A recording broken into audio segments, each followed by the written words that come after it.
سلام سلام زخبركم تخطات الجمر ميديا أب كتم أخصم بيرو بهلن تريزم إينان ركب سبكت سنتت قبل على تجارو بتجار علي بازين روم هاي تمرقة نبن بتبقى على إذا مصحف حمشت معرفات 230 شو تنقط نزل وأنت خون سبكت سنتت تعوجنا قبل على تجارو التجلسية كي تمتقم سبكت سنتت قبل على تجارو أب قدست أخصم استجبره خبيد شاف نسو مسارات بمقبار بزعبا هذا مصحف زي مسارات غيرهم ايت قبر مدهن في صمران ناي بيت صحفة توريزم حلافي بزعبات مصحف حبريتا خونا يوم نعم مسك بمورال سنيل تحن دعياتكم بس بونا أولا سلامة بساعة بوثاتنا كورات عدما تقايش እንኳዕ ነዚ ምረቓ እዚ ከምቲ ዓንተ ዝተባህለ ነዚ ምረቓ መፅሓፍ እዚ ክነምርቕ እንኳዕ ብሰላም ኣራኸበና ክብል ይደሊ ደጊመ ማለት እዩ ብሽመይ እሞቲ ሕዚ ዝኒአ ከምቲ ሽሙ ንብሎ ስብከተ ፅንተት ዝብል መፅሓፊ ተሓቲሙ ንምረቓ በቂዑ እኒሀ እዛ ጥንታዊት ከተማ ኣክሱም እዚኣ እንደ ጋይሽ ካብ ዓለም ካብ ኩሉ ኩርናዓት ዓለም أجايش تقبلها هند زستانا جدت مشتر عالم عكيوه هند زحزت صبوا أكواولا صبوا متنقاد قاشات فلت يوه روح حزبي نعو قريفو نقاشو زبل حزبي زلوا مخانا بز بحر زيت فلت كتما نايزو كل قفعين مكران نايزي بتقران من قدي معت وينجلات معت قفعين ترى زي فلت كمتي حق هيمانة ناز فوق دكاس سرعة غورو بقواو بسبب تأريو نخي خيد بقارو نستوقع تتلو حما كونتات نيقسم نستاو سينامات زي نيقسم كم حدا مريا نوصد لنمبر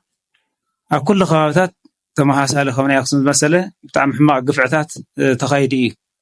ترى زي فلت جنسايد أكل خاطر تقرأي تفصيل إيمات زين تقرأي يقبض أنا يري يقبض بزحت نتانا كوها يخيل هاجرنا إلنا نتوعد نورنا يتبعون كاوينا خيرنا بزحلفو 20 شوعتنا بزحلفو 3 عامات انتهينا نيرنا ناوينا وزحنا زبل بمنينا ووزحو تايم عينة مسوات سلة تخفل أيو تعين السرح سلة تسرحيو تعين مرحنا سلة عرفوا أينا أو بزحنا زل وزح خزرار مخالمات يكون برزي كل حمد ولعوه كحزن حاري أخلك كا كيب بهالس بكبير مكران قفعن تسنيو تقراواي تجفجفو عليتو زرو خطفء استقور له خناتاتي وتفطير ماتي أو زيد ما بزحات مقادتي بزحات أبز زمت عزيز زمتو ولا مرحة حيمانتنا زبالو أكلات وانتي ترفه بزح سبكت فاطمة مياماتي تقراوين خطفء سيطان ونيحش كاوزم هزوزي أمس سيطان يحش وانتواهيلو بمرحة حيمانت تسوي زي تقورا بزعالم زي كاو حدا امنت زمن لخسب تسوي زي تقورا قالات تسمعي إيمات زم قالات زياتهم ناب مرز تغيره زم قالات زياتهم ناب بومب تغيره تقرأي نخطف كيل إيمات سلازي كلا يكونات عالم انت رينا سبات يكون كم جرمو ميدياتات والك سبات ميدياتات يوم كلا يكونات عالم قضاء إلى مخم جرم حزو الليلم إذا هزو زيك تفز قبوا أبزخينات زيكم زخوز قبوا زيكم زيكوين زي تباهله مات زي اللي نتزرع ميدياتات ጫፍ ወሲደሞ ውልቀ ሰባት ወን ጫፍ ወሲደሞ ስለዚህ ተመሃሳል ናቱይና አና በጽሕና ይርማት ነህና ግን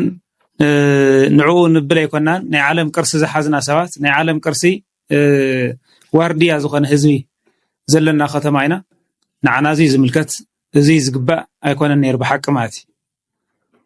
ግን በጽሕና አለ ማለት ስለዚህ እዚ ታሪኽ እናዘከሮ ክነብር ይግባእ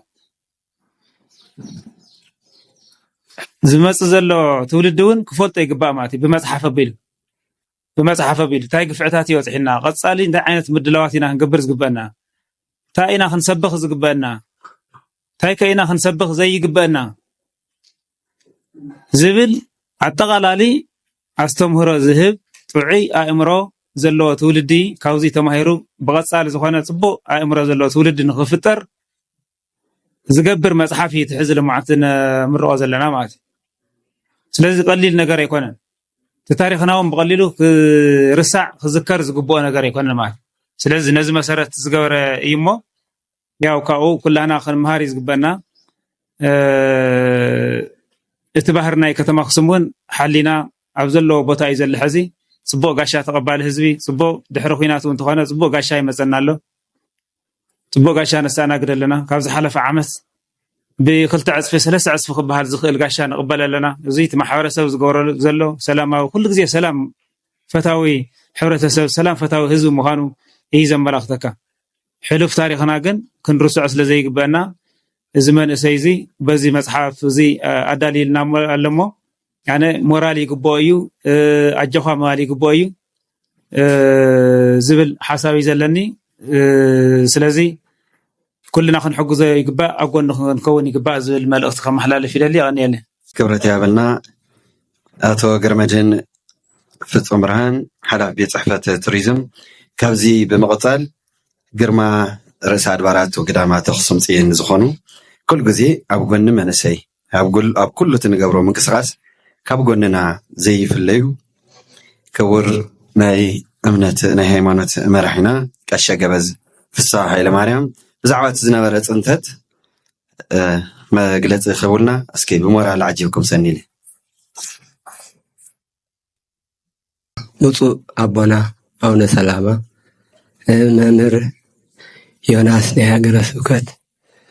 ناي يقانا قواعي سبسابي كور أتو قرمدين صن برهان هاي بعد ترزم من حالفي كور هاي المصحف سدهتم كور تقارا لاي بعدين روم هاي كوران ممهران كوران عدمات كوران مجمريا نزنا غير نزنا هنا مع أنتي تأكبنا لنا زد على كوميتي مو بحكي تخندي الكا تأكبكا مزراب من علامات شجر زوصحه حزن زوصح حسب سو كفيلو تواقعوا تتصاويتوا حزنك على للي أنتم حواتنا أنتم كوران ولدنا حوات كم دلنا تأكبنا نايز حلف السنسات كم دلنا نزر نخين مرز قرينا سبات قري سبات كم دغير كان مذكر نايتهم سمعتات كم حدا فتحات وكم حدا مذكر يلكا نقر يقبو موت زنبره غزيه بحقي نقري يا يمثلنا نيرو سو كور بأمثال جيتاز تفترسن كندي كبيل حالي هو نتسكرينون كم نبرت بقار تصعينو سنبره غزيه زفرح غزيه طعمي نخلخا هذو قري اي مثل نيرو مچم ايتاوتو صن حيدغن زرفنا خصاحزون تناي شعود نبره شجر ndaxዘነና ይነብር بحقي سفوتر زلعلن ተንቀሳቀሰን ተሳይኑ እንደይ መከራ حليف እዩ ግን ትናይ ከም ዝገርኩም ምዝካር ብጣዕሚ ንወትሩውን ዘይርሳዕ እዩ እሞ ከምቲ ተባህለ ድማ ሃይማኖት መራሕትስ ግደፉ ክብሉ ዝግባእስ ህዝቢ ትግራይ ንጸላእቱ ዝተማረኹ ብደርግ እንተሪኢና ብዙሓት ኣብ ዝናይ እንዳየስ ቤተ ክርስቲያን ብዙሓት ወዲኦም ተሓደ ጻዋይ ምጽእ ተሓደ ማዓርየ ምጽእ ተሓደ እንቁላሊሕ ምጽእ ህዝቢ ትግራይ ንጸላእዩ እኳ ተንከባኺቡ ዝሕዝ እዩ እሞ ሊቃነ ጳጳሳት ዝኣኽሉ ህዝቢ ትግራይ ታይ ከም ዝገበሮም ናብ ጽንሰት ዝኣወጁ ብሓቂ እንኳን ክርስቲያንስ ብስሩ እንኳን ክህነትስ ክርስቲያን ዘየብሎም ስራሕም ሰሪሖም ብሓቂ ዝሕዝን እዩ ዝሮ ግን እቲ ሽግር በጽሕዎም ይኾን ንቐጻላይ እውን ክወጽሕም እዩ ብምድርን ብሰማይን ከም ዘይምችዎም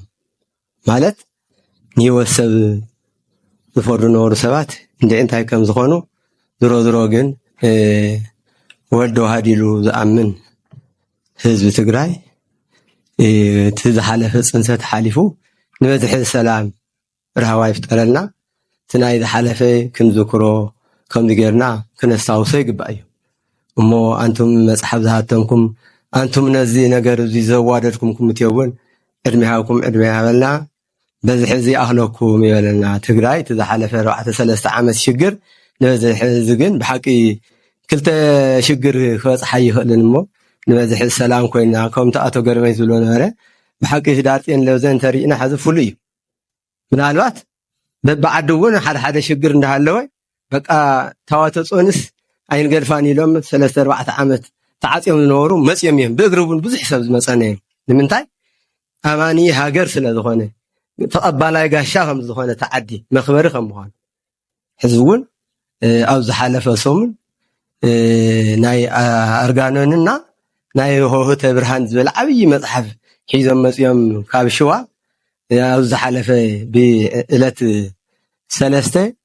ኣብቲ ምህሌላ ኣቕሪብና ኣመስጊና ንዓኣቶም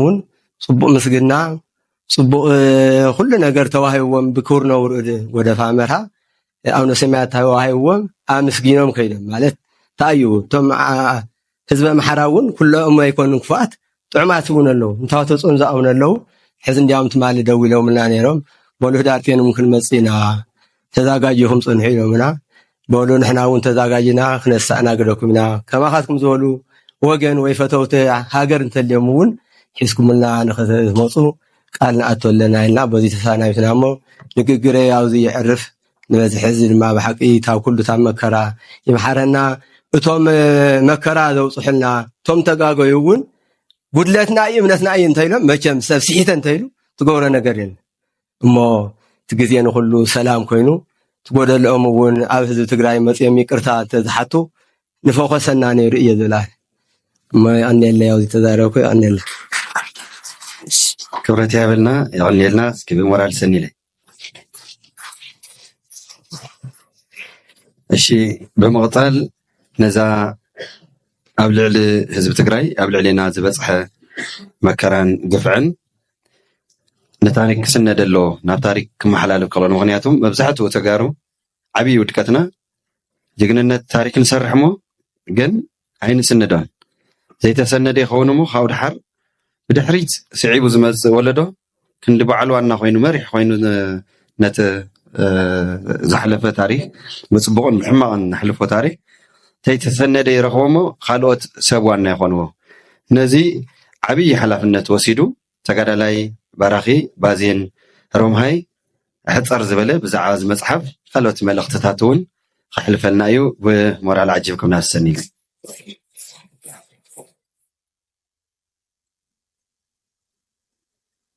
እቱ ኣቡነ ሰላማ ናይ ኣውስትራልያን ኒውዚላንድን ሊቀ ጳጳስ ኣብ መንበረ ሰላማ ኦርቶዶክስ ተዋህዶ ቤተክርስትያን ትግራይ ስብከተ ወንጌል ላዕለዋይ ተፀዋዒ ኣባል ቅዱስ ሲኖዶስ ትግራይ ቅዱስ ገብረት ፍስሐ ሃይለማርያም መምህር ዮናስ ሃይለማርያም ገብረ መድህን ፍጹም ብርሃን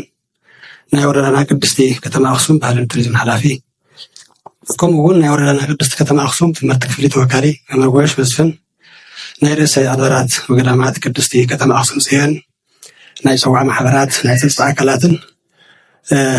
ነዚ መጽሐፍ ንምምራቕ ናይ ኣኽበርኩ መጽሐፍ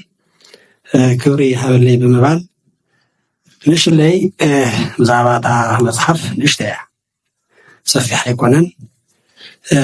መጀመርያ ግን ኮፍ ኢለ ክዛረብ ይፈቀደለይ መጽሓፍ ስብከተ ጽንተት ኣብ ልዕሊ ተጋሩ ንምጽሓፍ ዳታ ንምእካብ ብዙሕ ኣድካሚ ኣይነበረን እቲ ብቃል ኣብቲ ማሕበራዊ ሚድያ እንፈልጦ ንእሽተይ እክብ ኣቢልካ ንምቕማጥ ተሓሲቡ ዝተሰርሐ እዩ ምክንያቱም እቲ ሚድያ እቲ ፌስቡክ ይኹን እቲ ዩቱብ ክጠፍእ ስለ ዝኽእል ናብ ወረቐት እንድሕር ኣሕሊፍናዮ ግን ንቐፃሊ ሰነድ እዩ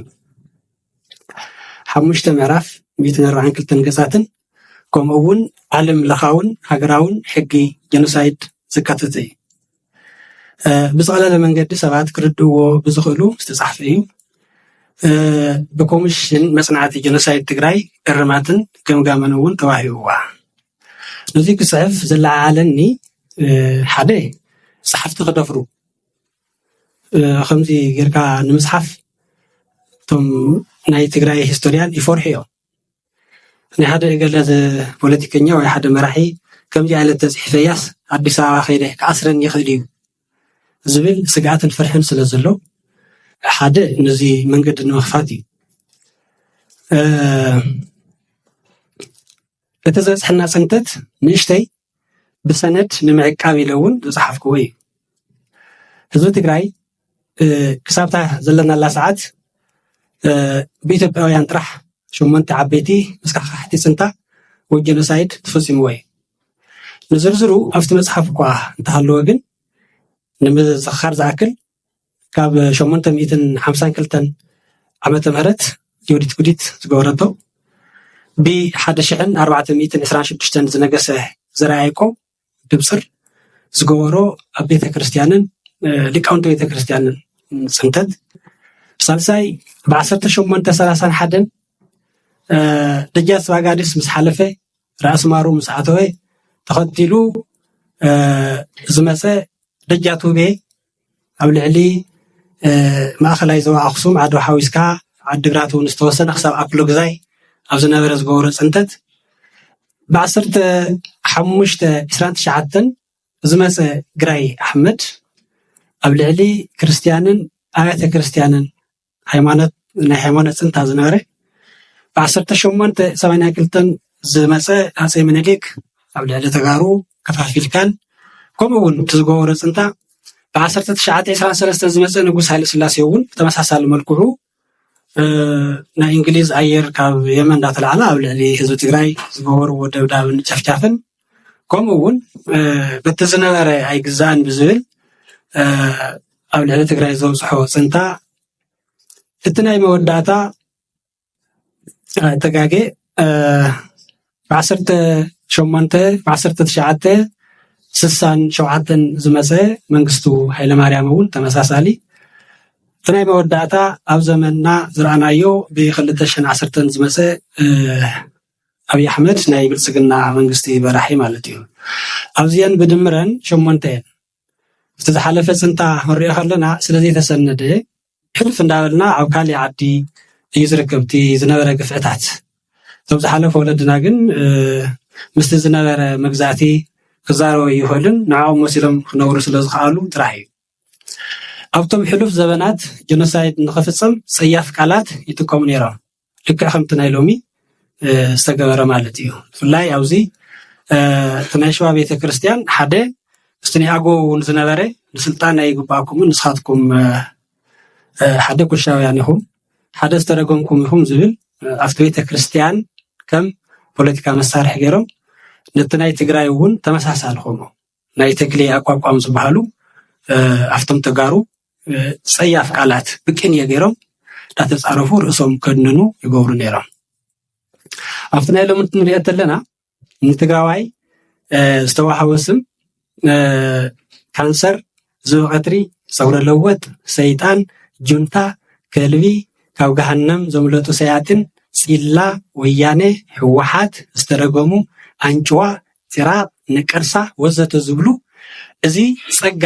ሰብኣዊ ተፈጥሮና ብምልዋጥ ብዘይ ምሕረት ክንቅተል ክንርሸን ክንሳደድ መነኮሳያትና ክድፈራ ኣዋልድና ክዕመፃ መነኮሳት ክርሸኑ መናእሰይ ክርሸኑ ክስደዱ ተገይሩን ተሰቢኹን እዩ ኣብ ጀኖሳይድ ትግራይ ዓብይ ግደ ዝነበሮም ናትና እንብሎም ከም ኦርቶዶክሳውያን መጠን ናትና እንብሎ ምክንያቱም ኣብ ኢትዮጵያ እቲ ዝበዝሐ ማሕበረሰብ ዝኽተል እምነት ኦርቶዶክስ ተባሂሉ እዩ ብተመሳሳሊ ኣብ ትግራይ 97% ወይ ልዕሊኡ ኦርቶዶክስ ተኸታሊ እዩ ኣብዚ ልዕሊ እዚ ኣብ ልዕልና እቲ ፅንታ ንክጋደድ ዓብይ ኢድ ዝነበሮም እቶም ናይ ኦርቶዶክስ እምነት መራሕቲ እቲ ናይ ሽኔደስ ኢትዮጵያ እንብሎም እዩ እቲ ፍልይ ዘብሎ ፕሮፖዛል ኣርቂቖም ናብ ዋይት ሃውስ መንግስቲ ኣሜሪካ አንቶኒ ብሊንከን ናይ ወፃኢ ጉዳያት ኣብ ዝነበረሉ ግዜ ከይዶም ኩናት ደው ከይብል ዕርቂ ይትበለና ተጋሩ ክጠፍኡ ኣለዎም ሽፍታን መንግስት እንታይ ዘራኽበለዎ ኢሎም ፕሮፖዛል ሒዞም እቶም በአካል ዝኸዱ 12 ጳጳሳት አባል ሲኖዶስ ናይ አባላት ናይ ሲኖዶስ ኢትዮጵያ እዮም ሓደ ጳጳስ ኣይከደን ኣብ ዘለዎ ግን ደብዳቤ ሰዲዱ እዩ እዚኦም ከይዶም እዮም ተጋሩ ካብ ገጸ ምድሪ ጥራሕ ዘይኮኑ ካብ ሕልና ወዲ ሰብ ክጸንት ሰቢኾም ጁንታ ካብ ዝገዘአና ሰይጣን ይግዘአና ኢሎም ኣብዚ ደጉማ ምጥሓሲ ዘርኢ ደጉማ ጥሒሶም ናይ እግዚአብሔር ሕጊ ዘይስዓር ከም ምጥሓሲ እዩ ከምኡ ዝበለ ጳጳስ ኣይፈለዩውን ኣይወገዙውን ምስኦም እዩ ዘሎ ተሓሳቦም እቲ ከምኡ ዝበለ ጳጳስ በቲ ሓሳቡ ይስማዕምዑ ማለት እዩ ምክንያቱ ንሰይጣን ከመይ ጌርና ንግዛእ እና ነምልኾ እግዚአብሔር እዩ ጁንታ ማለት ነቲ ሰራዊት ጥራሕ እንተዝኸውን ነይሩ እቲ አዲስ አበባ ዝነበረ ማሕበረሰብ ፈላሲኡ የለ ካህኑ የለ ዓለሙ የለ ኩሉ ተኣሲሩ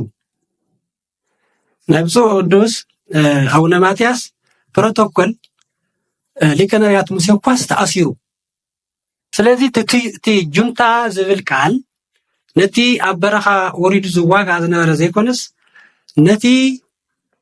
ንኩሉ ነቲ ትግራዋይ ሽም ተፈጥሮአዊ ሽም ዝቀየሩሉ እዩ እቲ ጁንታ ዝብል ማለት እዩ ኣብ ትግራይ 97% ኦርቶዶክስ ዘለዋ ሃገረ ትግራይ ዝኽተል እዩ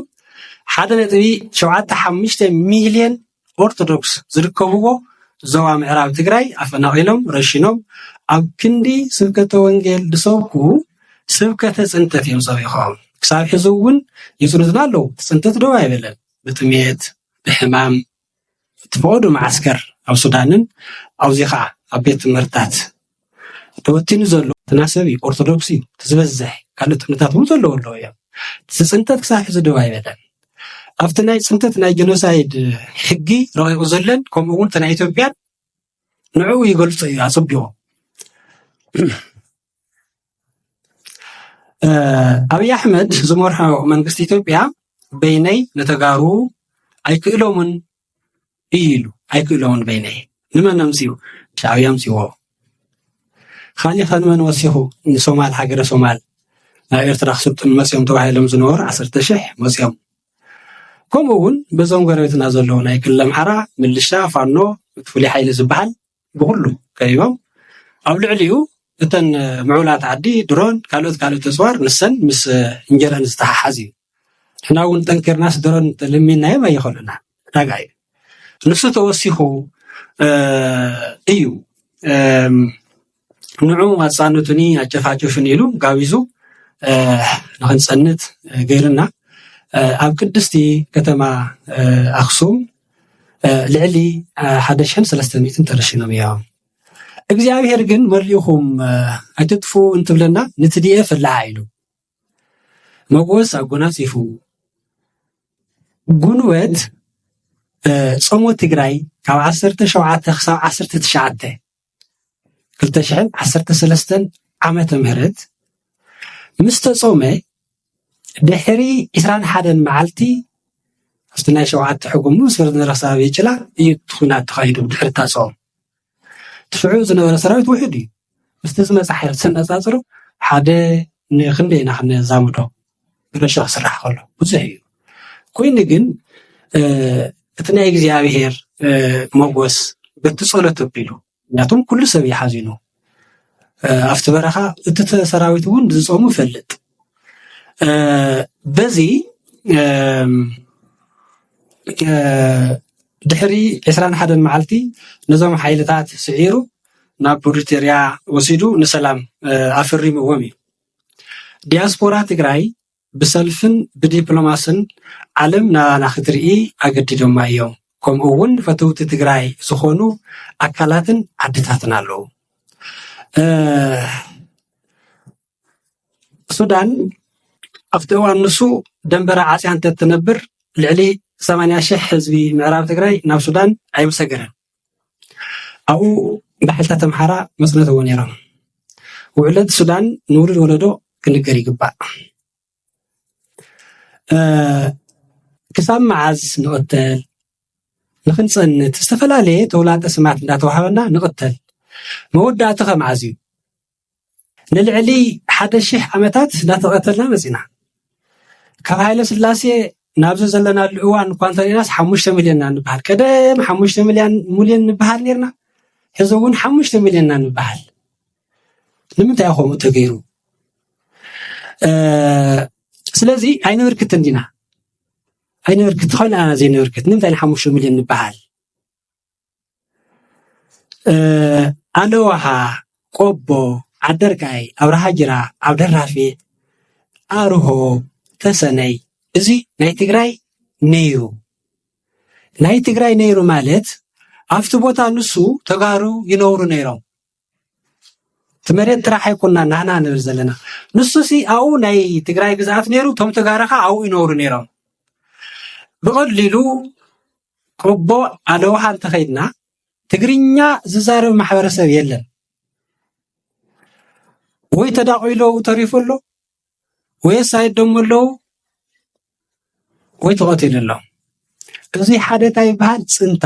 ወይ ድማ ጀኖሳይድ ይበሃል ንሕትና ቦታ ናትና ኮይኑ ኣብኡ ከዓ ትግራዋይ ነይሩ ፅንታ ዝበሃል እዩ ካልእ ኣይኮነን ስለዚ እተው ዝነበረ ተቐቲሉ ድዩ ኣዳቂሎሞ ድዮም ልሳኑ ድዮም ዓጊቶሞ ወይ ተሳዲዶሞ ኣይፍለጥን ከምታ ሕዚ ኣብ ምዕራብ ትግራይ ጸለምቲ ራያ ትግበር ዘላ ነይሩ ማለት እዩ ከምታ ሕዚ ትግበር ዘላ ሕዚ ካባኹም ሓደ ኣብ ሕሞራ ኸይዱ ናይ ሃይማኖት መራሒ ወይ ካህን ወይ ልዕሊኡ ትግርኛ ክሰብኻ ይኽእልን ናይ ባንዴራ ናይ ትግራይ ባንዴራ ሓፍ ክብላ ይኽእልን ንዓኦም መሲልካ ክትነብር ንሳ እውን ተፈቒዶም ልካ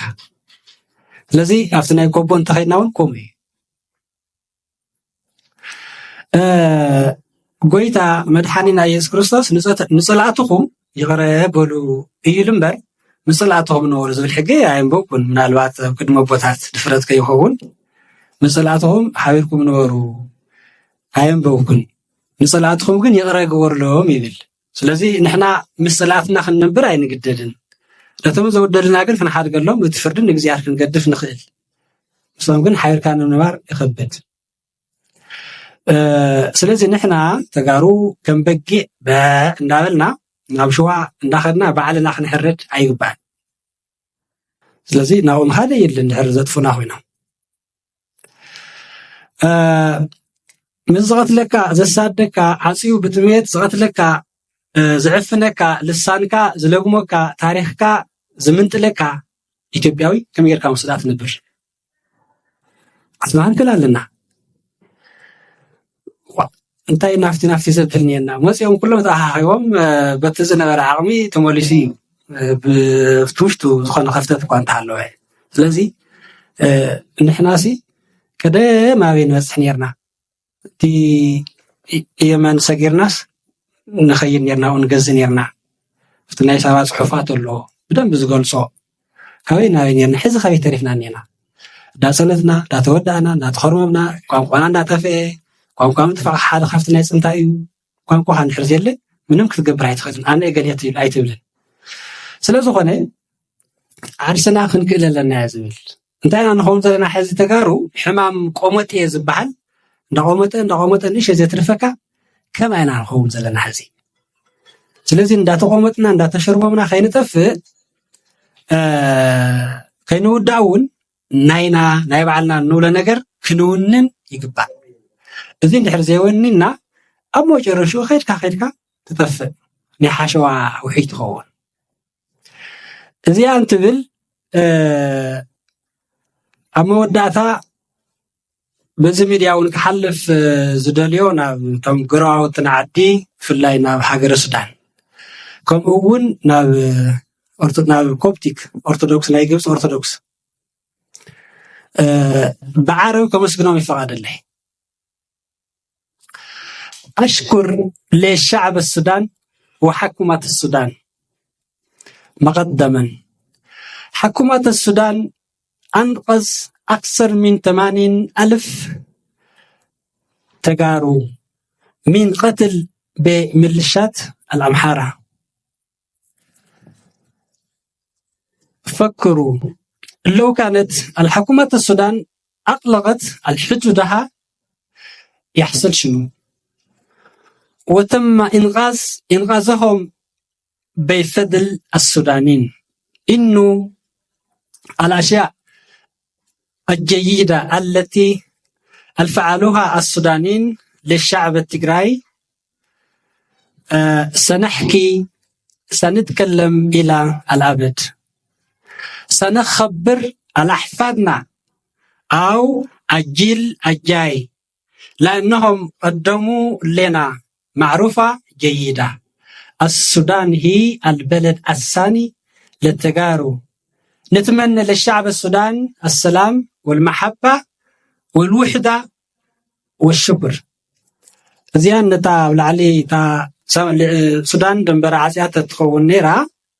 إتي 80,000 نوحدي مزعاتوي أو سودان تعاكيو زلو اختفي نيرو. لذي برون كفيتهم نتي أو عقيوم النازلو ناي معراب حزب بملو كبري قبان سودان. نولد ولا دفعة كنكرينا تزغورة تصبو نكر. بمقصال ناي قبسي أرثوذكس تواحد كريستيان. أوخصم أبدنقلاتنا وكال إن استقبر سنتت أفتناي كريستيانيتي ياوز بحل أو قدسنا هيواتهم الشهداء سمائتات نعناون أولا علي ذكرنا أستوصنا إلهم صريحهم صديدهم النايم. سلازي قبرتنا يقبسي أرثوذكس حادي خنا مسقنا كلا يقول حزو نتفس لزلنا نخحق زنا. أذي أقول كما أخحلف لهم عرب مرة رغم قنبر نا إسلام أيقونن بس ما ممكن قلت لنا ونأخذ له باسم الآب والابن والروح والقدس الإله واحد آمين. نشكر الأرثوذكسية القبطية. رأينا في قناة الشباب المسيحية سمتهم شهداء التغرايين قديسين. ويبلغ عدد سكان التغراي 97% من المسيحيين. لم يتوقف قتل المسيحيين التغرايين بحكومة الأثيوبيا. أين أنتم يا مسيحيين العالم؟ القبطية، الأرمانية، الهندية، السورية، وين أنتم؟ ساعدونا وأدعوا لنا لربنا يسوع المسيح. شكرا جزيلا يا غني اللي إذا أون نتوم نايتقراي سماعتات قدسان لهم سلط سميوا حزوون التقتلات تسنتا دوي لنا بناي منغست إثيوبيا نصفر لنا. سلازي ناي أرمانيا أرثوذكس، ناي هندي أرثوذكس، ناي سوريا أرثوذكس أويل لهم حزوون حقوزنا ناقويتنا يسوع كريستوس ون صلت قولنا يزولكو كبري حابلي يعني اللي ሃይማኖትና ብክልተ እግራ ንኽትከል ብፍላይ ድማ ህዝቢ ትግራይ እና ኦርቶዶክሳዊት እምነት ሰረታ ሒዛ ንኽትከይድ እቲ እምነትና ኣቦቱ ተመሊሱ መንበረ ሰላማ ብክልተ እግሩ ጠጠው ክብል ካብ ዝገብሩ ዘለዉ ኣቦታት ሓደ እዮሞ ብፁዕ ኣቡነ ሰላማ ናይ ኣውስትራልያ ሃገረ ስብከት ሊቀ ጳጳስ ከምኡውን ኣባል ቅዱስ ሲኖዶስ ትግራይ ደመቕ ብዝበለ ሞራል ሰኒሌስኪ ኣብዚ ሓሳቦም ከብልና መጽሐፍ በዘእይደልወኒ ፀዋዒ ከድኒ ከም ዝብሎ ሓውና ካብ መጠን ንላዕሊ በእውነት ዝገለፀኒ ብኡ ኩልኩም ከይትወስድዎ ክንዲ ዝኣክል ጥንካሬ ክንዲ ዝኣክል ዝገበርክዎ ነገር እውን ስለዘየለ ምናልባት ረኣይ ትራእይዎ እንተኮይኑ ትራእይ ክቕበሎ እየ ንቅድሚት ድሕሪ ኮይንካ ተሓስቦ ዘለካ እሞ ክሳብ ሕዚ ግን ኣብ ቅድሚኹም ጠጠው ዝበለ መንፈሳዊ ኣቦኹም ዝሙሉእ ተገለፀ ብምሉኡ ንዓይ ክንድኡ ዝኣክል ከም ጌርኩም ከይትወስድኒ መጀመርያ ትሕትና ብትሕትና ላወፈቱ ክቡር ኣቦና ቀሺ ገበዝ ፍስሓ ክቡር ሓውና መምህር መጋቢ ሐዲስ ዮናስ ክቡር ሓውና ከተማና ናይ ባህልን ቱሪዝምን ሓላፊ የተገብረ መድህን ነዚ መዓልቲ እዚኡ ከምዚ ክንእከብ ዝሕይ ሰማዕናዮ ንፈልጦ ዝነበርና ሓለፍናዮ መከራ ድማ ብምስናድ ንብዙሓት መናእስያት ብዙሓት ዓበይቲ መራሕቲ ሃይማኖት ምሁራን ንኩልና ኩሉ በሪ ዝኸፈተልና ብፍላይ ደፊሩ ዘይድፈር ደፊሩ ብካሊእ ብዙሕ ጀጋኑ ደቅና እናፅሓፉ ሪኢ ኣለኹ እየ ሰራዊት ትግራይ ብተፈላለየ መንገዲ ዝነበሩ ብዙሓት መፅሓፍቲ ይፅሕፉ ኣለዉ ሂስቶርያን ተጋሩ እውን ይፅሕፉ ኣለዉ ካልኣት እውን ይፅሕፉ ኣለዉ ኣብ ሃይማኖት ኣትኩሩ ከምዚ ሕጂ ንሪኦ ዝኔና ስብከተ ፅንተት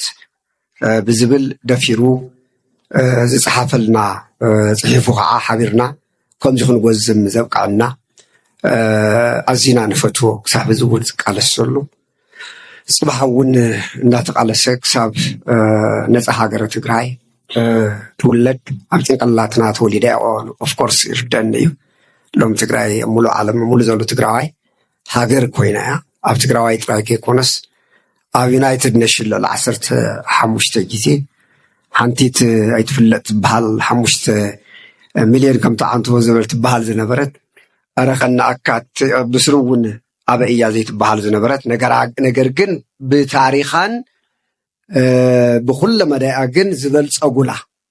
ሂስቶርያን ዓለም ዝፅሓፉላ ብፅሑፎም ዝተፈለጡላ ብስም ኢትዮጵያ ዝተሸፈነት ትግራይ ምእንታ እውን ዓለም እውን ኩሉ ፈሊጥዋ እያ እሞ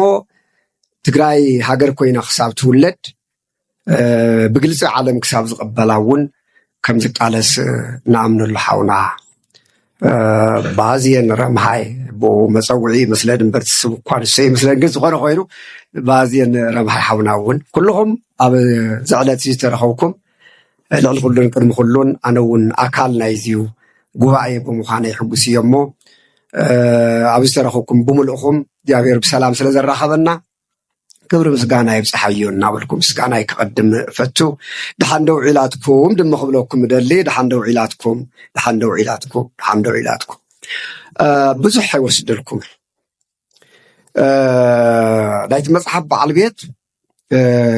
ዝፀሓፎ መፅሓፍ ኣብኡ ቅድሚ ምዝራበይ ስምዐኒ ክልተ ነገር ኣሎ እቲ ሓደ ዓብይ ሓዘን ፀፀት ይስምዐኒ ዓብይ ሓዘን ፀፀት ይስምዐኒ ምክንያት ንዘመናት ብሓንቲት ኣብ ሓንቲት መኣዲ ኣብ ሓንቲት ወልዲ ወሃደብ ትብል እምነት ዝነበርና እሞ ድማ ምንባርና ጥራይ ከይኮነ ብፍላይ ድማ ኣክሱም መሰረት ዝኾነት ደምስር ዝኾነት ወይ ድማ ስፓይናል ኮርድ ንብሎ ናይ ጀርታይ ዝበሃል ናይ ድሕሬና ዓፅሚ ኩሉ ተሸካሚና ዝኾነት ኣክሱም ተጠሊማ ተካሒዳ በዞም ብሓንቲ ብኣ ዝተሸለሙላ ብኣ ዝነገሱላ ብኣ ዝኸበሩላ ሰባት ፅንተት በፂሕዋስ ጀኖሳይድ ተፈፂምዋስ ብኣ መፅሓፍ ተፃሒፉ እሞ ናይ ጳጳሳት ሊቃነ ጳጳሳት ኣብዚኡ ተፃሒፎም ብኣቶም ስም ተፃሕፈ መፅሓፍ ኣካል ጀኖሳይድ ኮይኖም ዝብል ክርኢ ከለኹ ፍፃሜ ክርኢ ከለኹ ትማሊ ኩሎሚ ኣዝዩ ይሕዝነኒ ምክንያቱ አንኤክስፔክትድ ዝኾነ ነገር ስለዝኾነ ፈፂሙ ብሲኖዶስ ኢትዮጵያ ክፍፀም ኢልካ ዘይተሓስቦ ብሃይማኖት ኣቦታት ክፍፀም ኢልካ ዘይተሓስቦ ኣካል ምስ ዝኾነ ናትካ ምስ ዝኾነ የማናይ ኢዱ ኣልዕሉ ፀጋማይ ኢዱ ወይም ፀጋማይ ኢዱ ኣልዕሉ የማናይ ኢዱ ዝቅጥቅጥ ሰብ ኣሎ ኢለ ስለዘይኣምን ኣብዚ ግን ብምርኣየ እዚዩ ብዛዕባ እዚ ክንዛረብ ክርኢ ከለኹ ይሓዝነኒ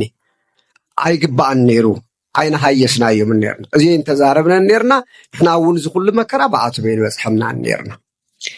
እዚ ሓደ ሓዘነ እዩ ካልእ ሓጎሰይ እግዚኣብሔር ይመስገን ከምቲ ዓንቶ ሓውና ዝበሎ ንኩሉ መከራ ሓሊፍናስ ከም ህዝቢ ተሪፍናስ እንደገና ሕዚ ድማ ኣብዛ ሃዋሃወ ሰላም ኮይና ንቅድሚት ትሕሉፍ ዝበፅሐና ናይ ጀኖሳይድ እንዳተንተና ንቅድሚት ከዓ ድማ ከምዚ ንኸይበፅሐና ወለዶ ደድሕሬና ዝመፁ ደቅና ፅሒፎም ዝስንዱ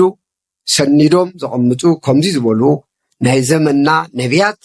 ናይ ዘመንና ሊቃውንት ካብ ዝማእኸልና ተረኺቦም ብኩሉ መዳይ ካብ ባዚር ረምሃይ ጀሚሮም ኣብ ኩሉ መዳይ ከምዚ ዓይነት ዝበለ ወለዶ ብምርኣየ እሞ ኣብዚ ዓይነት ዝታፈይ ድማ ኣዝዩ ይሐጉሰኒ ስለ ኩሉ ነገር መቸም ክንቅበሎ ይግባእ ሓፂርታው ቀፂሎ ዝብሎ ባዚር ረምሃይ ከምቲ ዓንቱ በዝብሎ 8 ሳዕ ወይ 8 ሳዕ ኣብ ትግራይ ጀኖሳይድ ተፈፂሙ ኢልና እዚዮ ሪትን ዝኾነ ዶክሜንትድ ዝኾነ ሪከርድድ ዝኾነ ስለ ዝኾነ እዩ ታው ወፃኢ እውን እንተንርኢ ኣብ ትግራይ ዘይተፈፀመ ነገር ግን የለን ብፍላይ እቶም ክልተ ኣብ ትግራይ ዝተፈፀሙ ጀኖሳይድ ናይ ጀኖሳይድ ፍፃሜታት ብዙሕ ሕየሽ እንትን ይብለና ዓላማ ዘለዎም ስለ ዝኾነ ክንትንትን ከለና ናይ ዮዲት ጉዲት እንትርእናዮ ናይ ባዕሉ ዝኾነ ትምህርቲ ሰፊሕ ነገር ስለ ዘሎ ምንም እንኳ ዝተፈፀመና እንትኾነ ካልኣይ እውን ናይ 15 ክፍለ ዘመን ናይ ግራኝ ኣሕመድ ወይ ድማ ኢብራሂም ኣሕመድ ናቱ እውን ተርእና ዝተፈፀመና እዚኣቶም ምስ ትሕይት ምስቶም ካልኦት 5 ወይ 6 ፍፃሜታት ብኣይ ክነፃፀሩ ይግባኦም ዝብል ነገር ኣለን ምክንያቱም እቲኣቶም ኮን ኢሎም ዝመፁ ብካሊእ ቤተ እምነት ብካሊእ ሓይሊ ብካሊእ ዝመፁ ኳ ስለ ዝኾነ ካብ ካሊእ መፅኡ ዝወረረካን ዘንፅተካን ሓይሊ ኣብቲ ናትካ ውሽጢ ዘየለ ስለ ዝኾነ ክትቅበሎ ግቡእ እኳ እዩ እንደተዘይበልኩ ክትቅበሎ ምክንያታዊ እውን ነይሩ እዩ ዝብል እምነት ኣለን እቶም ካልኦት 6ታት ክሳብ ሕጂ ዝተዘርዘሩ ተርእናዮም ግን ኣብ ልዕሊ ህዝቢ ትግራይ ተፈፀሙ ፅንተታት እዚኦም ግን ከምቲ ዓንትዎ ዝበልክዎ ብመን እዮም እንተኢልና ኣዲኦም ትግራይ ኣዲኦም ኣክሱም ታሪኮም ኣክሱም ብዝኾኑ እሞ ናይዛ ቤተ ክርስቲያን ኣካላት ብዝኾኑ ዝተፈፀመ ብምዃኑ ኣዝዩ ዘግርም ነገር እዩ ብፀላኢ እንተይኮነስ ኣካሊና ብዝብሉ ሰባት ዝተፈፀመ ብምዃኑ ወብየ ውሰድዎም ቀድሚኦም ዝነበሩ ሃፀይ ዘርዓ ያዕቆብ ውሰዱ ምናልባት ሃፀይ ዘርዓ ያዕቆብ ክነልዕል ሓፍ ከፍ ዘብሎም ሰባት ኣይጠፍኡን ሃፀይ ዘርዓ ያዕቆብ ጥንክር ዝበለ ጠንካራ ናይ ባዕሎም ዝኾነ ነገር ኣሎ እሱ ዲናይ ከይገበርና ሃፀይ ዘርዓ ያዕቆብ ኣብ ልዕሊ ህዝቢ ትግራይ ክሳብ ሎሚ ከም መርገም ጨርቂ ዘይተሓፀበ በደል በዲሎምና ክሳብ ሕጂ እውን ናቶም ፕሮሰስ ኮይኑ ክሳብ ሕዚ ንመበል 21 ክፍለ ዘመን ኣብ ትግራይ ንዝተፈፀመ ፅንተት ናይ ቤተ ክርስቲያን ዋና እውን እቲ ፅንሲ ቀደም ጀሚሩ ዝተፀነሰ እሞ ብመበል 21 ዝተወለደ ውልደት እዩ ኣንተወት ኣብቶም ጀኖሳይደርስ ናይ ዳንኤል ክብረት ክሪኦ ከለና እታ ፅንሲ ሓሳብ ንሳ እያ ካብኣ መፅያ እያ እና ኣንበበት መፅያ ስለዚ እንታብ ዘርዓ ያዕቆብ ጀሚሩ ግን ታብ ዝገርም ክሳብ ሕዚ ንጉስነ ዘርዓ ያዕቆብ ዘተሰመየ ቆስጠንጢኖስ እናበልና ትስሕተቱ እኳ ትስሕተቱ ኣቕሚጥና ትደግነቱ እንኳ ክልቲኦ ወዳዲርና ዓለም ፀሓፍቲ እቲ ደግነት ዝገበሮ ጠንካራ ጎኒ ይፅሕፉ እሞ እቲ ደካማ ጎኒ ከዓ ይፅሕፍዎ እኔ ላይብረሪ ዝኸድኩም እኔ ታሪክ ሂስቶርያን ዘለኹም ኩልኩም ሓደ ትፈልጢኹም ብለ ግምት ኣብዚ ኸድካዮ ዘርኤካ ንሱ እዩ ኣባና ግን ኩሉ ነገር ኣጥፊናዮ ክሳብ ሕዚ እውን ዘሎ መፅሓፍቲ ብትግራይ ዘሎ ኣብ ኩሉ ተርእናዮ እዙይ ዘርእየና ስለዚ ሃፀይ ዘርዓ ያዕቆብ ሓደ ቅዱስ ኢሎም ታቦት ዝተሃነፀሎም እዮም ብሸዋ ክሳብ ታቦት መዓልቲ ኣብ ስንክሳር ዝኣተው እዮም ክሳብ ክንዲዚ እዮም ከይዶም ንሳቶም ታሪክ ዓንትዎ ጠቂስዎ እዙይ ዝፍፅሙ ነበሩ ሎሚ ክንተ ዓቢና ኣንቢብና ክንርኢ ከለና ይሕዝነና የግርመና ናይ ተጋሩ ትርጉም እውን ንስእለሉ እንታይ ኢና እባ ንሕና ንምንታይ በኣይና ዘይንንብብ ንምንታይ በኣይና ዘይንርዳእ ንምንታይ በኣይና ንሕና ዝብል ስምዒት ይበካ ታው ጀሚርና ናይ ዓንቶስ ተባሃለ ውሪኢኹም ውበ መርፍእ ትግራይ ቀረየነት ምዝቢ መርፍእና እኳ ሰብ ተወዲስ መርፍእ ብገንእና ተኣክበ ክኸዝ ተገበርና እዚኣቶም ተፈጾምና ክሳብ ትማሊ መበል 21 ግን መደምደምታ መፅዩና ማለት እዩ መደምደምታ ግን ብዓብይ ኣሕመድ ዝመፀና ናይ መጨረሻ ግን ዝሕይ በፂሑና ዝኒሄ እታ ቅድስቲ ከተማና ልዕሊ ኩሉ ዝኾነ ከዓ ፍጻሜ ናይ መወዳይ መጀመርያ ናይ ጥፍኣት ወይ ናይ ጆኖሳይድ ፍጻሜ ኣብዛ ከተማና ተፈፂሙ ኣሎ ማለት እዩ ስለዚ ብዓንቶ ዝበሎ እዚ እዩ ስለዚ ኣነ ሓንቲ ነገር ክንብላ ንኽእል ኣጋጣሚ በዚ ሚድያ እዙ ግን እዛ መፅሓፍ እዚኣ ከመይ ገይረ ርእየ ኣነ በሪ ዝኸፍት ንእሽተይ ማዕፆ እያ በሪ ትኸፍተልና ማዕፆ እያ ዓባይ ጭራ ትእቱ ዘላ ማዕፆ እያ ንሱ እውን ደጊሙ ክፅሕፋ ተስፋ ገብር ምክንያቱ ከም ትሪእዎ ዘለኹም ኣብቲ ውሽጢ እውን ኣብቲ ስእልታት ብርክት ዝበሉ ጆኖሳይደርስ ዘይተሓወሱ እኒአው ከም በዓል ካቶሊክ ኣኣተው ነው ይርአን ዘለዉ ከምኣቶም ካልኦት እውን ኣብዚኣ ቤተ እምነት ኩሎም ተኻቲቶም ኣትዮም ኩሎም ፕሮቴስታንቱ እስላሙ ካቶሊኩ ኣብ ኣዲስ ኣበባ ዝነበረ ኣብ ምሕደራ ዓብይ ብልፅግና ዝነበረ ኩሉ ተሳተፈ ስለ ዝኾነ ንቅድሚት ኩሉ እውን ተኻቲቱ ክመፅእ እዩ ዝብል እምነት ስለ ዘለኒ እዛ መፅሓፍ እዚኣ ከም ሓደ በሪ ዝኸፈተትና መፅሓፍ ኮይና ረኺበ እያ ዝኒኦ ስለዚ ታወሰ በጊስና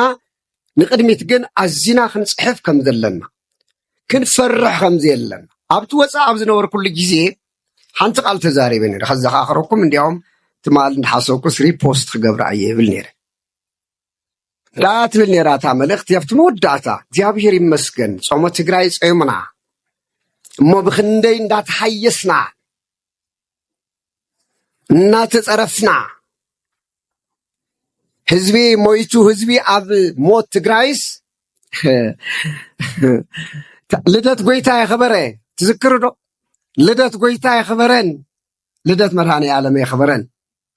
ጥምቀት የኸበረን ትግራይ ሽዑ ጾመ ርብዓይ ጾመን መከራ እዩ ነይርዎ ፋሲካ ይነበሮን ህዝቢ ትግራይ ከም ቆፅሊ ኣብ ዝረግፈሉ ግዜ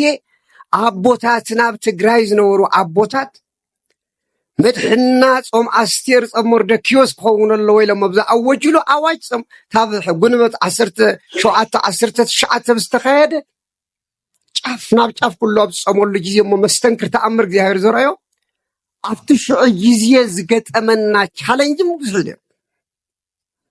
ንኸይፅዎም ማውዑር ዝሕረዱሉ ነይሩ ንኸይፅዎም ክውገዙ እውን ኣለዎም በዓል 50 ክውገዙ እውን ኣለዎ ዝብሉ ነይሮም ሽዑ ህዝቢ ትግራይ ዳ ይድሓን እምበር ሊቅ ተሲኡ ህዝቢ ኣብ ዝሞተሉ ግዜ ብጾሙስ ናብ እግዚኣብሔር ንምንታይ ፀለኻ ኢሉ ዝካታዕ ሊቅ እንተልዩ ህዝቢ ትግራይ ይድሓን እሞ ሽዑ ክንነጋገር ንምንታይ ፀዩምካ ምንቲ ህዝቢ ትግራይ ዝብል ሊቅ ተልዩ መፅሓፍ ጠቂሱ ዝነግረና ሽዑ ክንነጋገር ኢልና ሓሊፍናዮ እዚ ኩሉ እግዚኣብሔር ካሕፈረና ስለዚ እንታይ ክብል ደልየ ሽዑ ተዛረብናዮ ትግራይ የኣኽል ኣባ እዩ ፈረንጆች ኢነፍስ ኢነፍ ከም ተሓወይ ዝበሎ ምስ እስማዕማዕ ምስ ባዝየን ይኣኽለና ካብ ሕዚ ንድሓር ሻምናይ በፂሕና ኣለና ታሽዓይ ጀኖሳይድ ክፍፀመና ግን ይኣኽሎ ይኾኖ ክንብለሉ ዝኽእል ግዜ ጀነሬሽን እዚ ክብል ኣሎ ኣብ ሕዚ ንድሓር ትግራይ ተመሊሳ ቤተክርስትያን ትግራይ ይኹን መሪሕነት ህዝቢ ትግራይ ተመሊሱ ታሽዓይ ንኽፀንት ናብቲ ዘንፀቶ ተመሊሱ ክሰግድ የብሉን ዝብል መልእኽቲ ስለ ዝነበረኒ ካብ ሕዚ ንድሓር ሰላም ኮይና ትግራይ ምስ ወፀት ሲ እንተዶ ናይ ሃይማኖት እንተዶ ናይ ትግራይ ፖለቲሻን እንተዶ ናይ ሃይማኖት ተጋሩ ካብ ሕዚ ንድሓር ተመሊስና ንኣዲስ ኣበባ ንሸዋዊና ኢና ዝብሉ እንተሪኤ መስቀለይ ሒዘ ኣብ ኣደባባይ ከውግዝ እየ ዝብል መልእኽቲ ሕሊፈ ነይረ ሕዚ እውን እዚ ኣይቀየራ ደባ ሰላማ ሕዚ እውን እዚኣ ክብል ከለኹ ግን ዓብይደ ይነበርኩን እዚኣ ክብል ከለኹ ግን ውነይ ጠፊኦ ይነበረ እዚኣ ትግራይ ሃገር ኮይና ታሕበይ ክብል ከለኹ ወይ ዓብይደ ወይ ሕሊና ስሒተ ከይኮነስ እቲ ሓቂ ዘርኢ ንሱ ስለ ዝኾነ ብውነይ ዝተዛረብክዋ ብኡነይ ናብ ኣደባባይ ዘውፅኽዋ ስለ ዝኾነት ሕዚ እውን ታሽዓይ ጀኖሳይድ ከይፍፀመና ካብ ሕዚ ጀሚርና ግን እዚ ታሪክ ዓቂብና ትግራይ ኮይና ሃገረ ትግራይ ኮይና ነገር ግን ምስ ኩሉ ተስማዕሚዕኻ ክትከይድ ሕዚ እውን ጠንኪርና ክንከይድ ይግበአና ዝብል መልእኽቲ እዩ። ምናልባት ከምቲ ዓንተወ ዝበልኩኹም ኣይድያታት ይፈላለዩ እዮም ኣየድልየና ዝብል ተሰሊኻ ብሰላም ብፍቕሪ ድቤት እንዳገበርና ክንከይድ ይግበአና እዩ እሞ ኣነ መፅሓፉ ተመችዩኒ ኣሎ ፅቡቕካ ጀሚርካ ኣብ ቀረባ ግዜም ሓደ ተኣምር ሒዝና ክንመፅእ ኢና ርግፀኛ እየ ሎማዓንቲ ኣብ ናይ ረምሃይ መፅሓፍ ውልደት ዝዛረቦ ኣብ ቀረባ ግዜ ድማ ካብ ጫፍ ናብ ጫፍ ኣስተምሃሪ ዝኾነ ብዓለም ተቐባላይነት ክነብሮ ዝኽእል ናይ ዓለም ኣብያተ ክርስቲያናት ብፍላይ ኣሃት ኣብያተ ክርስቲያናት ዓለም እውን ክሪኦ ዝኽእል ስራሕ ኣባ ሰላማን ምስ መሓዙት እውን ሰሪሑ ከም ዝቐርብ እግረ መንገደይ ተስፋ እናሃብኩ ኣብ ጀርመን ዝተፈፀመ ጀኖሳይድ ንእስራኤል የጥፍኦን ልቢ በሉ ማን ከም ትብልዎ እዚ ናዚ ልዕሊ 6 ሚልዮን ጆዊሽ ፒፕል ኣብቲ ናይ ቀዳማይ ናይ ዓለም ጦርነት ሓግዘኒኻ በዓል ሞያ ብሓደ ግዜ ኣጥፊእዎም እዩ ዕፁምቶም ከይቀረየና ጣሓነ ሳሙና ገይርዎም እዩ ጠንካራ ስለ ዝኾነ ግን 6 ሚልዮን ዋላ እስራኤል ጆዊሽ ዝተጣሓነ ጆዊሽ ሎሚ እስራኤል ሎሚ መከራ ሓሊፋ ሃገር ኮይና ናይ ዓለም ኩርናዕ ብልፅግና ኩርናዕ መመክሒት ኮይና ዓለም ተቃኒ ዘላ ንሳ እያ ጀኖሳይድ ስለ ዝተፈፀመና ሞራልና ከይውቃዕ ክንትሰይና ብድሕሪኡ እውን ኣርማንያ ያውም ኣርማንያ ይቀድም ኣርማንያ ትፈልጡ ኢኻ ንሱ እውን ኩሎም ትፈልጥዎም ናይ ኣርማንያ እቲ ማጆሪቲ ሒዙ ዝነበረ ናይ እስልምና ሓይሊ ምስ ራሻ ኢንቴግሬሽን ፈጢራ ፀላእቲ ክትኮነና ኢሉ ክንደይ ከም ዘጥፍአ ትፈልጡ ኢኹም ኣርማንያ ስቲል ኤግዚስትድ ኣላማ ጠንኪራ ትኸደላ ሩዋንዳ እንተሪእኹምዎ እውን ማይኖሪቲስ ተባህሉ ብምሉእ ክጠፍኡ ከሎ ኣብ 100 መዓልቲ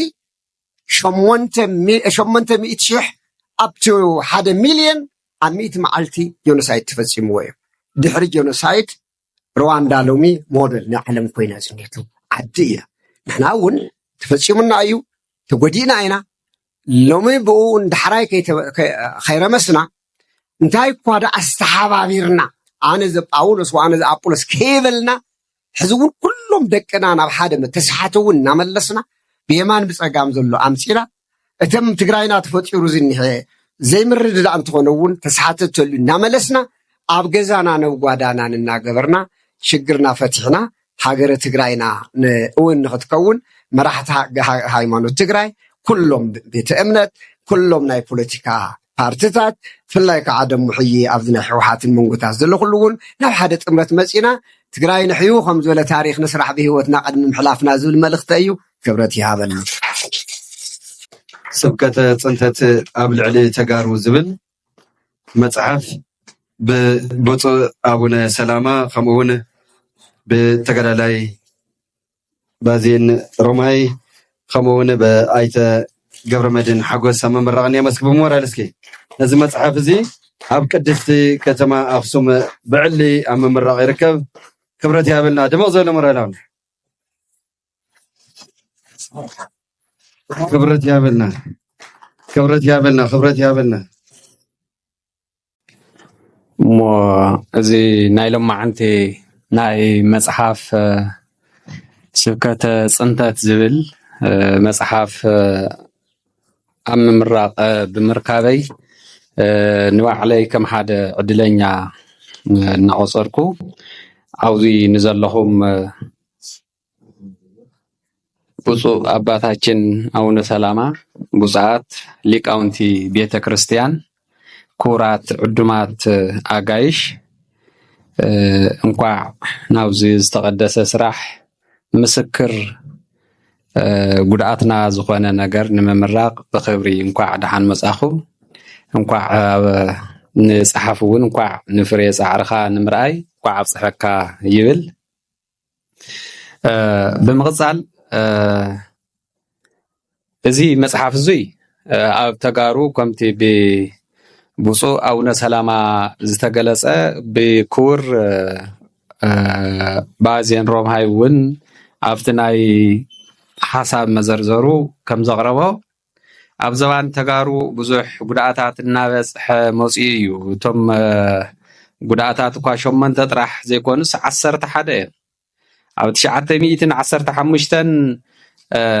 ብንመራ ተክለ ሃይማኖት ንጉሰ ናይ ኣክሱም መንግስቲ ናብ ዛጉየ ምስተወሰደ ንሉኡላውያን ኣክሱማውያን ንምፅንታት ንምብራስ ኣብ ዝባን ደብረ ዳሞ ኣውሪዶም ሓሪዶሞም እዮም ብ933 ብኣምዶ ጽዮን እቲ ዝለዓለ ሕጊ መጽሓፈ ፍታነገስት ስለ ዝነበረ እሱ ድማ ኣብ ኣክሱም ስለ ዝነበረ ካብ ኣክሱም ኣብ ከባቢ ፈረስማይ ተሓዊኡ ኣብ ዝነበረሉ ምስ ልዕልቲ ሰናይት ተዋጊኡ ዝወሰዶ ኣምደ ጽዮን እዩ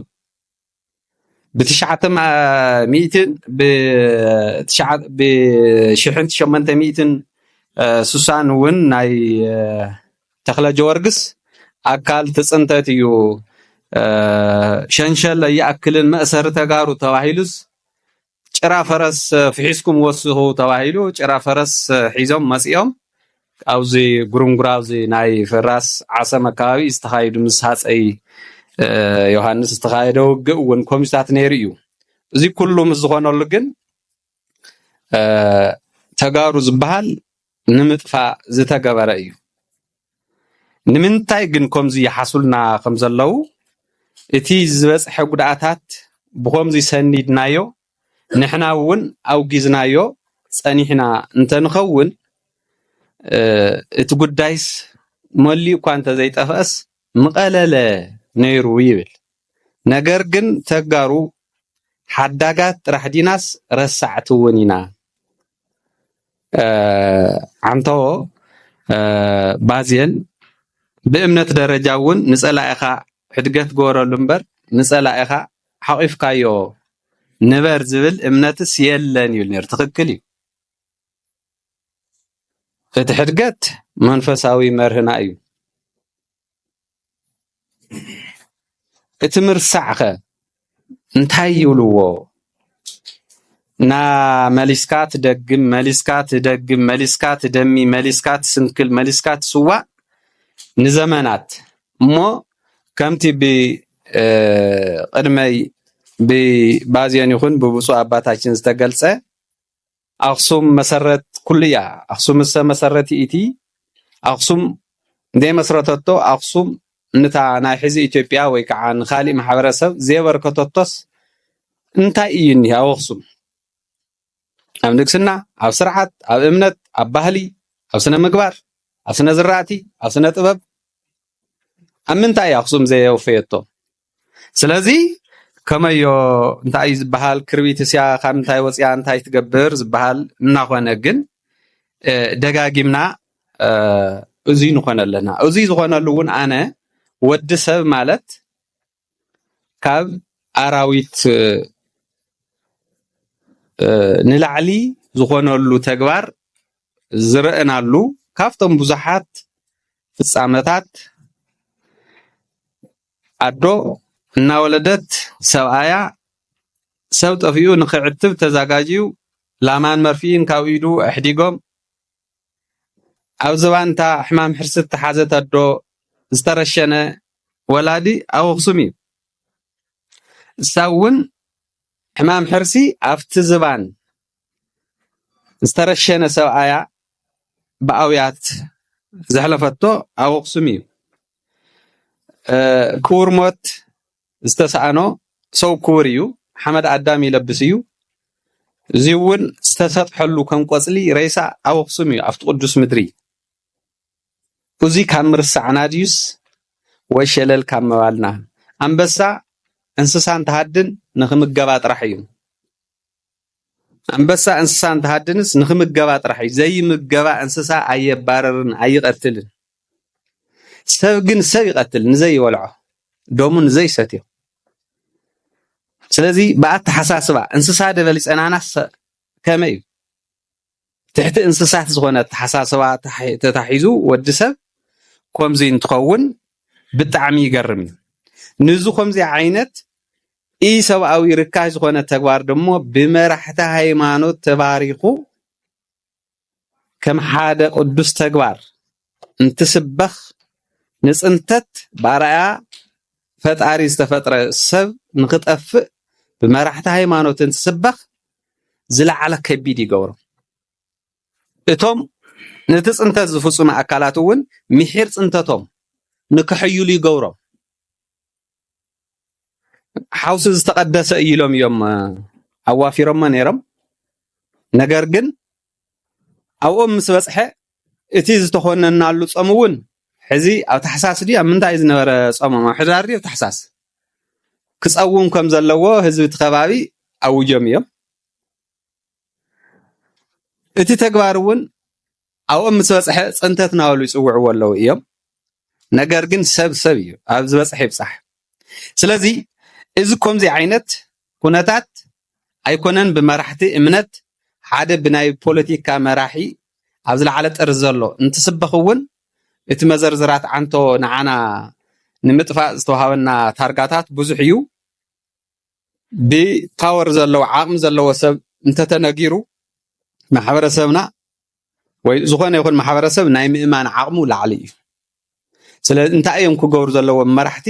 ካብ ከምዚ ዓይነት ሃይለ ቃል ክቁጠቡ ሰብ ንሰብ ዘስማዕምዕ ነገር ንክሰብኩ እዩ ዝብል ትና ሚድያ መርሂ ጥሒሶም ግን እንታይ ኣውጆምልና ፍሉጥ እዩ ስለዚ እዚ ከምዚ ዓይነት ጆኖሳይዳዊ ፅንተት ብርሰት ኣብ ዝባን ተጋሩ ካብ ጥንቲ ጀሚሩ ዝመፀ ስለ ዝኾነ ከይርሳዕን ከይድገምን ብስሙ ክንፅውዖ ይግበአና ብስሙ ካብቲ ጥንቲ ጀሚርና ከምቲ ኣቡነ ሰላማ ዝበልዎ እውን ሕሱስ ዝበለ ቅዱሳን መነኮሳትና ካብ ገዳማት እናውፅአ ንዝሓረደ ቅድስና ክንህብ ኣነ ኣይተምሃርኩን እቲ ትምህርተይ ካልእ እዩ መነኮሳት ንዝሓረደ ቅድስና ክንህብ ኣይግባእን ታሪክና እምነትና ወዲ ኣፀይ ዘርአ ዳዊት ቆዩ ኣፀይ ዘርአ ያዕቆብ መፈጠሮም ከመ እዩ ኣቡነ ሰላማ ዝበልዎ ኣብ ኣክሱም እዩ ንተፈጠርካሉ ከባቢ ንምድምሳስ ዘኽእል ሓይሊ ብባእዲ ተሓጊዞም ዝገብሩና ዘለዉ እዩ እሞ በተለይ ድፍር ከይብል ዳ ይጥርጥር ለኹም በይ ኣብዚኣ ዘኒኦኹም ቅዱሳት መራሕቲ እምነት ማሕበረሰብና ውግዘት ይፈርሕ እዩ ንሕማቅ ሕማቅ እናበልና ክነውግዝ ዝግባእ ስለዚ ከምቲ ብብፁእ ኣቦና ኣፈገበት ዝገለፅዎ እውን ትፅልእና ምስ ህዝቢ ኣይኮነን ካብ ኣምሓራ ይኹን ካብ ግዛዕ ብዙሕ ዝተቀደሰ ሰብ ኣለና ንሕማቅ ሓቢርና ክነውግዝ ንፅቡቅ እውን ሓቢርና ክነበረታትዕ ንከምዚ ዓይነት ነገር ግን ከይርሳዕ ከይድገም ብስሙ ክንፅውዕ ኢና ኣንታ ፀሓፍ እውን ዝበለፀ ሓይሊ እግዚኣብሄር ንክህበካ ይምንየልካ ይቕንየለ ፈለማ ሓውና ተጋዳላይ በራኺ እንኳዕ ናብዚ ዕለት እዚ ኣብፅሕካ ክብል ይደሊ ብምቕፃል ያው ከም ተጋሩ ብዙሕ ሕቶታት ተወሳኺ ሕቶ ክነልዕል ዝገብር መፅሓፍ ፅሒፉልና ኣሎ ብዙሕ መፅሓፍታት ክፅሓፉ ይረአዩ እዮም ከምቲ ኣቦና ኣቡነ ሰላማ ዝበልዎ እዚ ግን ፈላማይ መፅሓፍ እውን ክበሃል ይከኣል እዩ ስለዚ ብፍላይ ባዜን ካልአይቲ መፅሓፍ እዩ ድሕሪ እዚ ጀኖሳይዳዊ ጦርነት ስለዚ ከምዚ ዓይነት ስብእና ምውናን ንባዕሉ ዓብይ ፀጋ እዩ እሞ የቕንየለይ ልዕሊ ኣኽብሮት ኣለኒ ክብል ይደሊ ካብዚ ቀፂሉ ኣነ ክብል ዝደሊ ኣብ ትግራይ ይኹን ኣብ ኣክሱም ተኻየደ ጀኖሳይዳዊ ኩናት ዋላ ናይ ቁፅሪ ኣፈላላይ እውን ኣሎ ምናልባት ዳታናስ መሰረት ዝግበር ዝበፅሐና ፅንተት ብትክክል ልክዕ ከምዞም ናይ ሩዋንዳ ናይ ቁፅሩ ኣብ ስምምዕ ክበፅሕ ክኽእል እኒሆ ተዘይኮይኑ ባዜን 1300 እንተኢሉ ኣነ ድማ ክፅሕፍ ከለኹ ተላዒለ 1000 ክብል እየ ማለት እዩ ስለዚ ናብ ዝኾነ ኮንሰንሰስ ዘብፅሐና ቁፅሪ ተዝህሉ ብፍላይ ድማ እዚ ከም ምምሕዳር እውን ከም ባህልን ቱሪዝምን እውን ተትሕዝዎ ዝብል ሓሳብ ኣለኒ እንኳዕ ኣብፅሐካ እንኳዕ ፈፀመካ ዝሓወይ ታንኪዩ ክቡር ኣቦና ኣቡነ ሰላማ ናይ ኣውስትራልያ ኒውዚላንድን ሊቀ ጳጳስ ከምኡ እውን ናይ መንበረ ሰላማ ላዕለዋይ ቤተ ክህነት ትግራይ ስብከተ ወንጌል ዋና ሓላፊ ክቡር ቀሸ ገበዝ ፍስሐ ሃይለማርያም ናይታ ቅድስትን ክብርትን ከተማ ኣክሱም ናይ ርእሰ ኣድባራት ዋና ቀሸ ገበዝ ክቡር ኣይተ ገብረ መድህን ፍጹም ብርሃን ናይ ባህልን ቱሪዝምን ሓላፊ ክቡር መምህር ጉዕሽ መስፍን ናይ ከተማ ኣክሱም ስፖርት ዋና ሓላፊ ዝተኸበርኩም ክቡራት ዕዱማት ዝተኸበርካ ናይዚ መፅሓፍ ስብከት ፅንተት ኣብ ልዕሊ ተጋሩ ብዝብል ክቡር ተጋዳላይ ባዝየን ረምሃይ ነዚ መፅሓፍ መረቓ እንኳዕ ኣብፅሐካ ክብል ይፈቱ ማለት እዩ ቀፅለ ኣቢለ እዚ መፅሓፍ ብዋንኡ ኣብ ውሽጡ ታሪኩን እንታዩን መንነቱን ዝሓለፈ ከይርሳዕ ዝመፅእ እውን ከይድገም ዘስታውስ ቅድሚኦም ዝነበሩ ብዙሓት ከይተፃሕፉ ከይተሰነዱ ብምፅንሖም ናብ ልዕሊ 11 ግዜ ዝኣክል ፅንተት በፂሑ እዩ ስለዚ በዚ መፅሓፍ እዚ ግን ተደሪኹ እቲ ኣብ ታሕቲ ዘሎ ወለዶ እዚ ተረዲኡ ንፅንተትን ቀፃላይ ንክከላኸል ዘምህርን ዝመርሕን ዝገርሕን መፅሓፍ እዩ ብዛዕባ እቲ መፅሓፍ ጥልቕ ኢለ ክዛረብ ኣፍልጦ እውን ብዙሕ የብለይን ከምኡ እውን በቶም ሊቃውንቲ ወለድናን ናይዚ ተሳተፍትን እናገለፅዎ ፀኒሖም እዮም ክቡር ተጋዳላይ ባዝየን ረምሃይ ግን ንዝገበሮ ብዙሕ ኣድንቆት ኣለኒ ብሽም ርእሰ ኣድባራት ወገዳማት ኣብ ተሓጓሳ ብፃዕዳ ብፌስታ ዝሕጎሰላን ዘብዕላን ኣብ ሕመቓ ብኪናትን ብጦርን ዝከላኸለላ ሓውና ተወሳኺ ድማ ንዓና መስተምህሪ ዝኾነ መፅሓፍ ስለ ዘምፀልና ካብ ልቢ የመስግን ንዕኡ ንመተባብዒ ዝኸውን ብርእሰ ኣድባራት ወገዳማት ኣክሱም ፅዮን 35 መፅሓፍ ንኽንገዝእ ቃል ኣቲና ኣለና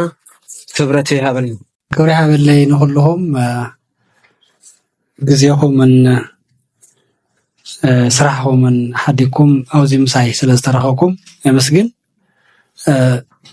እቲ ፅንተት ያው ኣብ ሕድሕድ ገዛና ኣትዩ እዩ ኩላትና ኣብዚ ዘለና ሓደ ሓደ ፅፍዒት ወይ ጅልዒት ረኽና ንኸውን ኢና ተጋሩ ብምዃንና ዘይረኸብና እውን ክንህሉ ንኽእል ኢና ኩላትና ንፈልጦ ግን ብፁዕ ኣቡነ ሰላማ ናብ ዓዶም ናብ ርስቶም ናብ ደቂ ዓዶም ናብ ትግራይ እንትመፁ ኣብ ኣዲስ ኣበባ ኣጊቶም ናብ ካሊእ ዓዲ መሊሶሞም እንታይ ስለ ዝኾኑ እዮም ትግራዋይ ስለ ዝኾኑ ጥራሕ እምበር ካሊእ ኣበሳ ኣይነበረን ነዚ ትግራይ ድምፂ ስለ ዝኾነ ጥራሕ ነቲ ዝውፃዕ ዘሎ ካብ ኣቦነት መጠን ኣቦ ፈላሲ ጳጳስ ናይ ኩሉ ኣቦ እዩ ናይ ሓደ ከባቢ ጥራሕ ኣይኮነን ግን ከዓ እቲ ሓደ ከባቢ በቲ ካሊእ ከባቢ ክጥቃዕ ከሎ ምስቲ ዝተጠቕዐ ኣካል እዮም ደው ዝብሉ ዝገርመኩም ኣብ እስራኤል እቲ ናይ ንግስተ ሳባ ርስቲ ንዓና እዩ ተዋሂቡ ብምቕፃል ሃፀይ ዮሃንስ እውን ዘስርሖ ቤተክርስትያን ኣሎ ዘስርሖ ኣባ ወለተሳኢ ዝበሃል ብናይ ቱርኪ 3 ተኣሽሙ ወርቂ ዝማርኾ ኣስሪሕዎ ኣብቲ 7ይ ምዕራፍ ናይ ጎይታና ኢየሱስ ክርስቶስ ኪዳነ ምህረት ኣሎ ኣቡነ ኣረጋዊ ወፊልጶስ እውን ኣሎ ኣብኡ ተጋሩ ኣለዉ መነኮሳት ሕዚ ግን ብፁዕ ኣቡነ ዕምባቆም ዝበሃል ናይ ማሕራ ተወላዲ ጳጳስ ኣውፂዎም ግልጋሎት የለን 6 ዓመት ሕሊፎም እንታይ እቲ መምፅየ ናብኡ ወዲ ናይ ወራጌ ተወላዲ ፈላስ ኣሎ ሕዚ ምሳላ ንዓኹን ኢሎም እዞም መምሓርኖ እዚኦም እዮም ዝውፅዑ ዘለዉ ትኽክል ኣይኮንኩም ንስኹም ኢሉ ምስቶም ተጋሩ ተመቁሖም ዘለዉ ተኣሲሮም ዘለዉ ተኸልኪሎም ዘለዉ ምስኦም ደው ኢሉ ዳሕራይ ፖሊስ ተፀዊዑ ገለ ገይሩ ነዚ ጉራጌ እሲርዎ ወፂቦ ዋሕስ ምንም ገበን ኣይነበረን ብፁዕ አቡነ ሰላማ እውን ነቲ ዝተወፅዐ ህዝቢ ዳ ድምፂ ኮይኖም እምበር ትግራዋይ ስለዝኾኑ ኣይነበረን። ስለዚ እዚ ሓደት ናይ ምልከታ ይበሃል ምልክት ኣብቲ ናይ ፅንታ ምልክት ተገይሩሎ እንታይ ዝብል ምልክት ትግራዋይ ዝብል ኣድልዎ እውን ኣሎ ካብቶም 8 ዳሕራይ ዝተወሰኹ ናይ ፅንታ ሕግታት ማለት እዩ ኣድልዎ ፈልዮሞም ካብቲ ካልእ ማሕበረሰብ ተፈልዮም ስለዚ እዚ ሓደ ኣብነት እዩ ኣባና መንጎና ኣሎ ምሳና እኒሄ ኩሉ ነዚ መፅሓፍ ዘይቀድም ዘይወስደ ይነበርን ርግፀኛ እየ ሓንቲ ነገር ግን ስግዓት ኣለኒ ብ2004 እውነትና ንጋት ዝብል መፅሓፍ ህቲመ ነይረ ኣብ ሜጋ ላዕሊ 70 ገለን ሽሕበት ሽዑ እሞ ወዲያውኑ ምስ ተሃተመ ኣብ ህዝብና መብዝሑት ከይተሰራጨወ ተጓሓሒፉ ሓዊ በሊዑ ወይ ተሪፉ እዚ እንታይ ዝግበር ዝብል ከይንበብ ማለት እዩ ስለዚ እዚ ከምኡ ዘይኮን ተስፋ ከምኡ ከይኸውን ተገዚኡ እውን ከይድርበ ተገዚኡ እውን ኣብ ገለ ከይንብታም ምንባብ ከይሓልፍ ክንንቦ ስለዝግበአና ንዘንብቡ ደቅና ክንወስ ስለዝግበአና ኩልኩም ድሕሪኹም ጌርኩም ኣነ ግን ንሕይ 30 ክወስኹ ጭምረሉ 35 ኮይኑ ኣሎ ስለዚ ታው ዝተረፈ እውን ክነባዝሖ ኢና ክንቐፅል ኢና ኣብ ኩሉ ክባፅሕ ይኽእል እየ ደልየ ክብረት ይሃብል ኣለና ንባረኸካ ኣለና እግዚኣብሔር ኣምላኽና እዚ መፅሓፍ እዚዩ ምንም እንኳ ዝብክ ንዓና መንነትና ዝገልፅ ኣባና ዝበፅሐ መከራ እውን ዝነግር እዩ እሞ ኣምላኽና እግዚኣብሔር ይኣኽለኩም በለልና እቶም ከምዚ ዓይነት ዝበለ ግፍዕን መከራን ዘብፅሑልና እንተዶ ናይ ሃይማኖት ቦታት እንተዶ ፖለቲከኛታት ዝኾኑ ኩሎም ኣምላኽና እግዚኣብሔር ናትካ ፈቓደ ይነበረን ስለዚ ብፀላኢ ዝመፀ ብናይ መንፈስ ቅዱስ ዘይኮነስ በቲ ቃወመና ዝመፀ እዩ እሞ ንዓቶም እውን ከምቲ ኣቦታትና ዝበልዎ ዝርህሩ ልቦም መሊስካ ንንስሓ ንክተብቃዕ ነቲ ተጎደ ህዝብና እውን ፅንተት ዝተፈፀሞም ነብሶም ገነት ክተዕርፈልና ተጎድኡን ክትናዘልና ካልኣይ ናብ ከምዚ ዓይነት ዝበለ ፅንተት እውን ንኸይንምለስ ኣምላኽና ሓይልን ጥበብን ዓድለልና ንህዝብና ሰላም ኣብዝሓልና ነቶም ዘይምዕዳል ኮይኑ ነንርእስናን ንገራጮ ኣለና እሞ ሕሊፍና ንነጋገር ኣለና እሞ ንመራሕትና እውን ዘስተውዕሉሉ ጥበብን ኣእምሮን መፅውተልና ዓድለልና